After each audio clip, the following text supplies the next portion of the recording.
అందరికీ నమస్తే అండి ఫ్రెండ్స్. ఇప్పుడు మన వీడియో ఏమంటే వంకాయ బజ్జీ చేస్తున్నానండి. వంకాయ బజ్జీ అన్నంకి, ముద్దకి, చపాతీకి, దోశకి దేనికంటే కూడా బాగుంటుంది అనమాట. చాలా చాలా టేస్టీగా ఉంటుంది. వంకాయ బజ్జీ అంటే బజ్జీలు బొండాల బజ్జీ కాదండి. వంకాయ ఒక రకమైన పచ్చడి లాంటిది, అంటే దాన్ని రుబ్బే పని లేకుండా, మిక్సీకి వేసే పని లేకుండా పచ్చడి లాంటిది అది చేస్తున్నాను అనమాట. చాలా టేస్టీగా ఉంటుంది. పల్లె రుచులు, పల్లెల్లో చేసే విధానంగా చేస్తున్నాను అనమాట.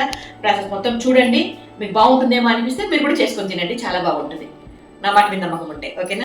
స్టవ్ వెలిగించి పాత్ర పెట్టుకొని ఆయిల్ వేసుకొని, ఆయిల్ వేడెక్కిన తర్వాత ఉల్లిపాయ ముక్కలు, పచ్చిమిర్చి, వెల్లుల్లిపాయ ఇవంతా వేసుకొని బాగా వేయించుకొని అందులో సన్నగా తరిగి పెట్టుకున్న వంకాయలు వేసుకున్నాను. దాని తర్వాత టమాటాలు వేసుకొని బాగా కొంచెం కలబెట్టేసి మూత పెట్టేసి కాసేపు అయిన తర్వాత దానికి తగినంత ఉప్పు వేసుకున్నానండి. మళ్ళీ మూత పెట్టేశాను.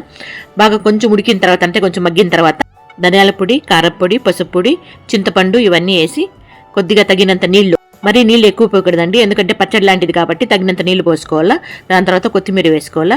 బాగా ఉడకపెట్టాలండి, పచ్చివాసన పోయే వరకు మంచిగా ఉడకపెట్టేసి దాని తర్వాత కాయ ఉడికిందా లేదా అని ఒకసారి చూసుకుని, వంకాయ ఉడికింటే ఈ రకంగా పప్పు గుత్తితో ఎనుపుకోవాలండి. ఇప్పుడు నేను చేస్తున్నాను కదా ఆ రకంగా, లేకపోతే రోట్లో కూడా కచ్చాపచ్చిగా రుబ్బుకోవచ్చు అనమాట. ఈ రకంగా ఎనుపుకున్న తర్వాత అదిగోండి ఈ విధంగా అయింది పచ్చడిలాగా. దానికి పోపు పెట్టుకోవాలి. బండ్లు పెట్టుకొని ఆయిల్ వేసుకొని ఆవాలు, ఉద్దిపప్పు, శనగపప్పు, జీలకర్ర, మెంతులు ఇవన్నీ వేసుకొని కాసేపు అవన్నీ కూడా బాగా వేగిన తర్వాత సన్నగా తరిగి పెట్టుకున్న ఉల్లిపాయ ముక్కలు ఈ విధంగా వేసుకొని కరివేపాకు వేసాను. అది బాగా బ్రౌన్ కలర్ వచ్చే వరకు వేయించుకుంటాను.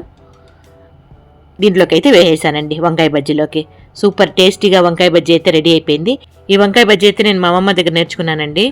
చాలా టేస్టీగా ఉంటుంది, నాకు చాలా ఇష్టం కూడా ఇదంటే. ఫ్రెండ్స్ ఇక్కడైతే అన్నం కలిపినాను, అంటే ఇప్పుడు చేసిన వంకాయ బజ్జీ వేసి అన్నం కలిపినాను అనమాట. మన వాళ్ళకి ఇట్లా ఏమంటారు చూద్దాం, అమ్మ చేసిన వంట బాగుందా బాగాలేదో. సూపర్ ఉందమ్మా.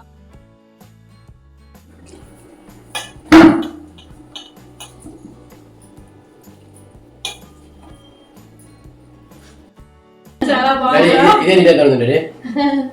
తిరుమల లడ్డు తీసుకున్నాను. చాలా బాగుందమ్మా. సూపర్ గా ఉంది. చాలా బాగుంది. చాలా చాలా బాగుంది. చాలా మీరు అడిగాను ఫ్రెండ్స్. ఇప్పుడు నేను తిని చూస్తాను చూడండి.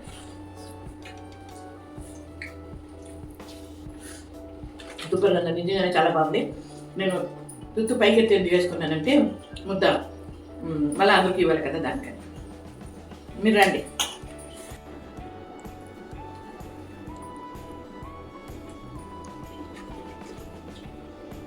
సూపర్ గా చాలా బాగుంది.